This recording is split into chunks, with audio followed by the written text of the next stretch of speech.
Ce ne sont pas les morts qui célèbrent l'Éternel. Ce n'est aucun de ceux qui descendent dans le silence. Ce ne sont pas les morts qui célèbrent l'Éternel. Ce n'est aucun de ceux qui descendent dans le silence.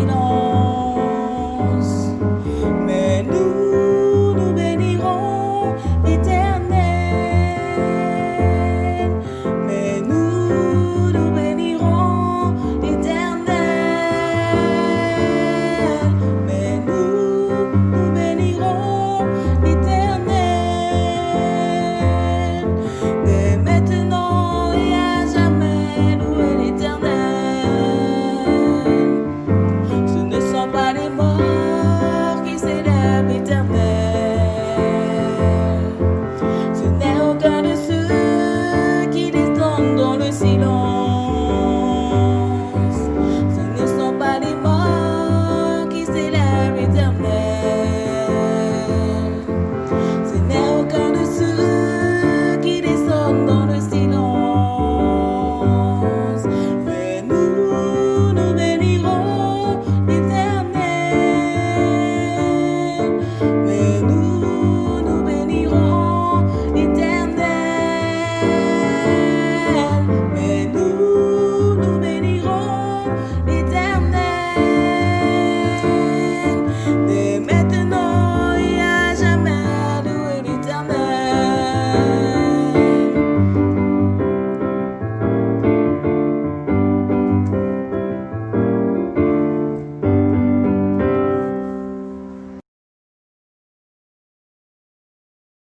Que le Dieu de la persévérance et de la consolation vous donne d'avoir les mêmes sentiments les uns envers les autres selon Jésus-Christ, afin que tous ensemble d'une seule bouche vous glorifiez le Dieu et Père de notre Seigneur Jésus-Christ. Romains 15, versets 5 à 6.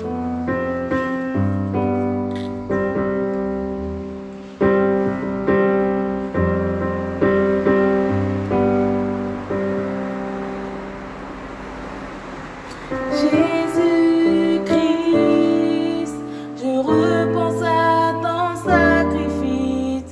Tu t'es humilié jusqu'à la mort. Bien souvent, ce don de vie m'a bouleversé. J'en suis ému amoureux. J'en suis ému amoureux.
Bonjour frères et sœurs, que la paix et la grâce de Dieu soient sur chacun de nous.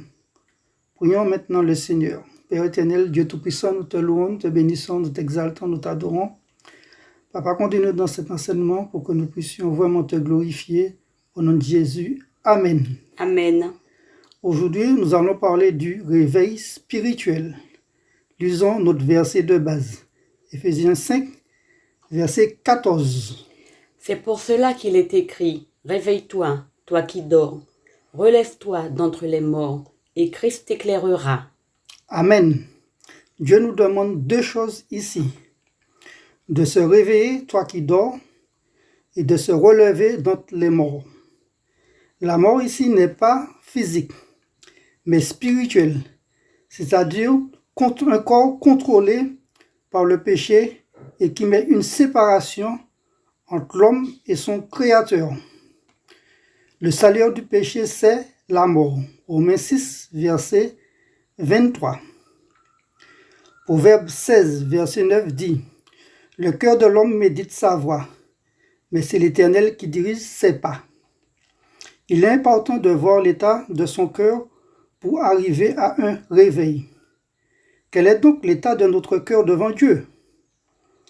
Il y a un cœur bon, un cœur mauvais, un cœur de chair, un cœur de pierre, un cœur endurci, un cœur contrit, un cœur incrédule, un cœur brisé, un cœur affermi. Où se situe notre cœur dans cette liste? Lisons Proverbe 4, verset 23. Garde ton cœur plus que toute autre chose, car de lui viennent les sources de la vie. Amen, car c'est de lui que viennent les sources de la vie. C'est du cœur que naissent les désirs et les décisions. Il faut être ferme dans nos décisions et corriger nos désirs. Nos décisions et nos désirs doivent être sous le contrôle du Saint-Esprit afin de marcher dans la bonne voie. Proverbe 4, verset 23, « Garde ton cœur plus que toute autre chose, car de lui viennent les sources de la vie. » Si on ne garde pas notre cœur, notre faim et soif de Dieu va diminuer et on commence à entrer dans un sommeil spirituel. Bien-aimés, Dieu nous demande de nous réveiller et de nous relever, c'est-à-dire avoir du zèle et non de la paresse. Galates 4, verset 18 dit « Il est beau d'avoir du zèle pour ce qui est bien en tout temps, ne point se relâcher, mais demeurer ferme, inébranlable. » Nous devons chercher Dieu dans la prière. La prière n'est pas seulement une demande, mais une communion avec Dieu. Sans Dieu, on est perdu. Sans sa révélation, on est perdu. Sans sa vision, on est perdu. Sans sa lumière, on est aussi perdu. Il est écrit, et Christ t'éclairera. Dormir, c'est absence de lumière aussi. La Bible nous dit, n'éteignez pas l'esprit, c'est-à-dire ne plus donner accès au Saint-Esprit dans nos vies. Faire les choses sans le Saint-Esprit, c'est travailler dans le noir. On ne peut pas représenter Dieu sans le Saint-Esprit. Lisons maintenant 1 Thessaloniciens 5, versets 4 à 8. Mais vous, frères, vous n'êtes pas dans les ténèbres, pour que ce jour vous surprenne comme un voleur. Vous êtes tous des enfants de la lumière et des enfants du jour. Nous ne sommes point de la nuit, ni des ténèbres. Ne dormons donc point comme les autres, mais veillons et soyons sobres.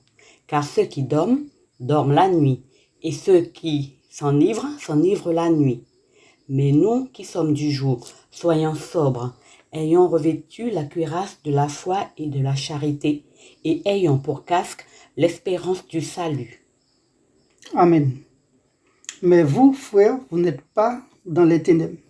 Deux choses peuvent maintenir l'homme dans les ténèbres. Le péché et la rébellion non confessée. Être rebelle n'est pas à sa place, n'est pas à la bonne page. Demeure où Dieu t'a placé. On peut être sous le coup de la séduction et ne pas expérimenter la volonté de Dieu. 1 Jean 1,8 dit « Si nous disons que nous n'avons pas de péché, nous nous séduisons nous-mêmes et la vérité n'est point en nous. Hélas, cette possibilité existe. C'est séduire par soi-même et ne pas écouter. Demandons à Dieu de nous dégager de cela. 1 Thessaloniciens 5, verset 5. Vous êtes tous des enfants de lumière. Non seulement la lumière éclaire, mais elle apporte la vie aussi. Nous devons laisser cette lumière pénétrer tous les aspects de notre vie, voir Jésus dans tous les détails de notre vie. Jésus est la lumière du monde qui éclaire tout homme. Jean 1, verset 9. 1 Thessaloniciens 5, verset 6 dit « Ne dormons point comme les autres. Dormir, c'est perdre sa vigilance. Si ton frère dort, ne perds pas ta vigilance, mais réveille-le. Dans une voiture, si tout le monde dort, y compris le chauffeur, c'est sûr que vous allez faire un accident. La Bible nous exhorte à veiller et à être sobre. Veiller signifie rester éveillé, ne pas baisser notre garde, reste aux aguets. Sobre a deux significations, abstinence de vin et maîtrise de soi. Lisons Apocalypse 3, verset 5. Celui qui vaincra sera revêtu ainsi de vêtements blancs. Je n'effacerai point son nom du livre de vie, et je confesserai son nom devant mon Père et devant ses anges. Amen. Celui qui vaincra, Dieu veut faire de nous des plus que vainqueurs.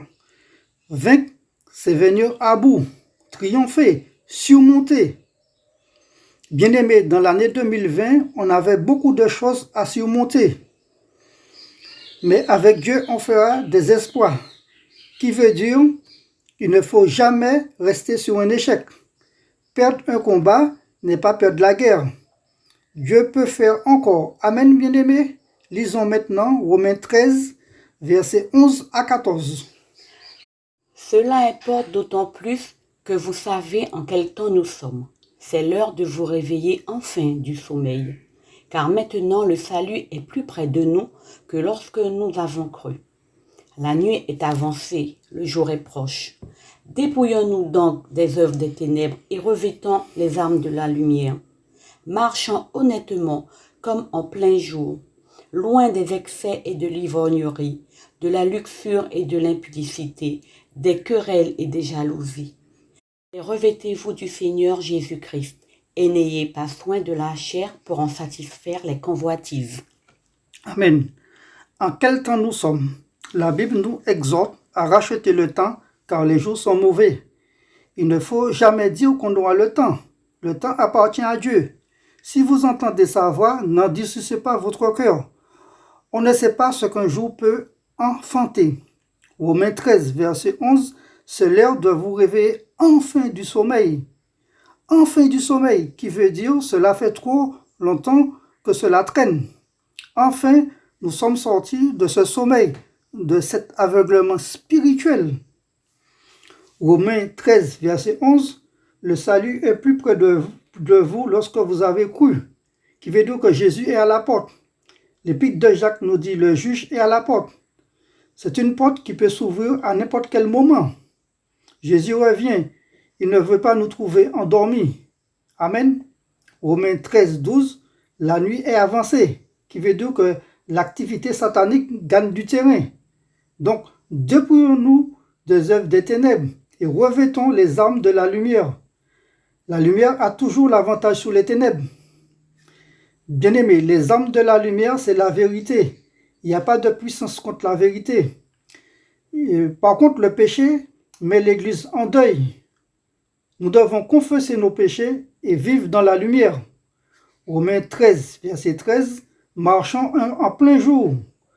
Marcher, c'est se déplacer avec Dieu. Apprenons à tout faire avec Dieu. Comme ça, l'ennemi n'aura pas d'emprise sur nous. Lisons Éphésiens 5, versets 10 et 11. Examinez ce qui est agréable au Seigneur, et ne prenez point part aux œuvres infructueuses des ténèbres, mais plutôt condamnez-les. Amen. Examinez ce qui est agréable au Seigneur et ne prenez point part aux œuvres infructueuses des ténèbres. Tout chrétien doit examiner ce qui est agréable au Seigneur, dénoncer les œuvres des ténèbres, soutenir Dieu contre le mal, comme l'a fait Jésus dans Jean 7,7, en dénonçant les œuvres mauvaises du monde. Défendons toujours la cause de Dieu. Bien-aimés, nous allons terminer ce message avec le même verset qu'on a commencé. Éphésiens 5, verset 14. C'est pour cela qu'il est écrit, « Réveille-toi, toi qui dors, relève-toi d'entre les morts, et Christ t'éclairera. » Amen. Dormir spirituellement parlant met notre vie en danger et la vie des autres.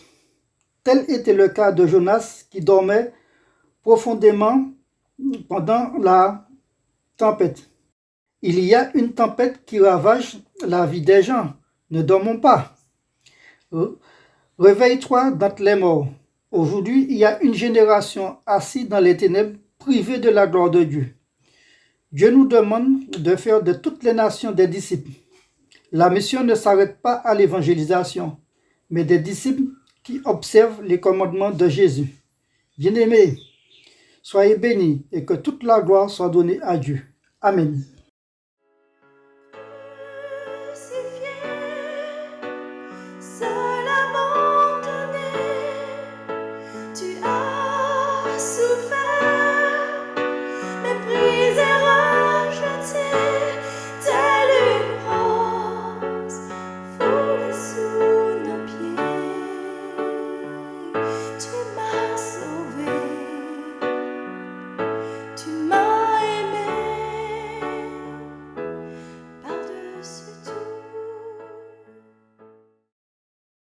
La paix et la grâce de Dieu reposent sur chacun d'entre nous. Ce matin, nous allons partager la Sainte Seine, chose que le Seigneur nous a laissée.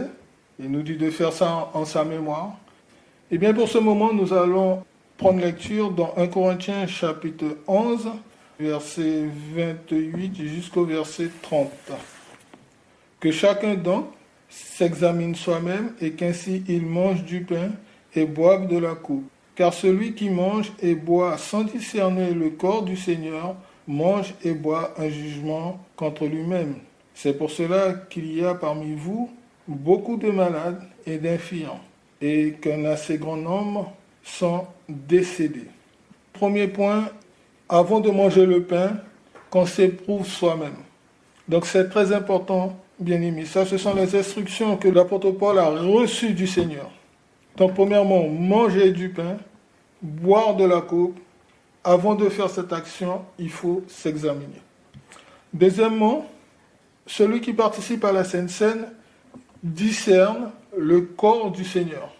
En discernant le corps du Seigneur, cela nous amène à ne pas manger pour attirer sur nous un jugement.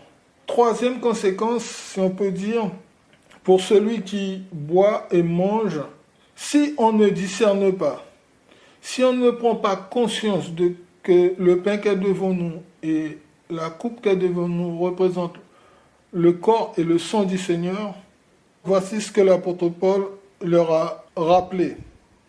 Et cela est valable jusqu'à nos jours. Premièrement, il va dire, 1, il y a beaucoup d'infirmes, 2, de malades, et la finalité de tout cela, un grand nombre sont morts.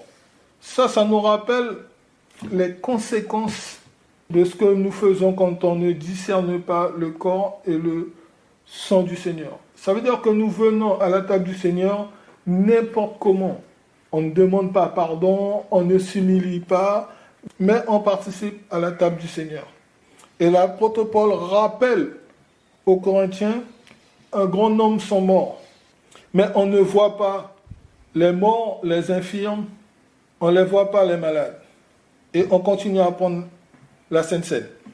Eh bien, de nos jours, ça se traduit ainsi. On peut être infirme spirituellement. On peut être malade spirituellement. Et on peut être mort spirituellement quand on ne discerne pas le corps et le sang du Seigneur. Versé pour chacun d'entre nous qui nous lave de nos péchés. Alors, bien-aimés, ce matin, en prenant le pain, en prenant le vin, que le Seigneur soit pleinement glorifié dans nos vies. pour que nous puissions être restaurés. Nous allons prier juste avant de partager la table du Seigneur. Ô Père Céleste, ce matin, que ton nom soit sanctifié et glorifié. Nous louons ton nom parce que, au travers de ce mémorial, comme dit l'apôtre Paul, Seigneur, voici ce que j'ai reçu du Seigneur. Seigneur, nous avons tous reçu de ta part et nous sommes tous conscients de la valeur, Seigneur, que tu nous as laissée pour que notre âme, notre esprit soit nourri, Seigneur Dieu, à chaque fois que nous nous présentons devant ta table. Seigneur, que nous puissions être en paix avec nous-mêmes, que nous puissions être en paix les uns avec les autres, Papa. Tu puisses nous permettre de nous examiner sur tous les plans pour que nous soyons trouvés dignes de prendre cette sainte scène. Seigneur, nous te bénissons, nous te louons et nous te disons merci, Seigneur, pour tout ce que tu fais pour chacun d'entre nous, dans le nom de Jésus. Amen. Bien-aimés, ce matin, avant de pouvoir partager la table du Seigneur, examinons-nous, demandons au Saint-Esprit de nous révéler nos fautes cachées. Maintenant, partageons le pain, partageons le vin, et que chacun soit béni, au nom du Seigneur. Amen. Bon dimanche à tous et à bientôt.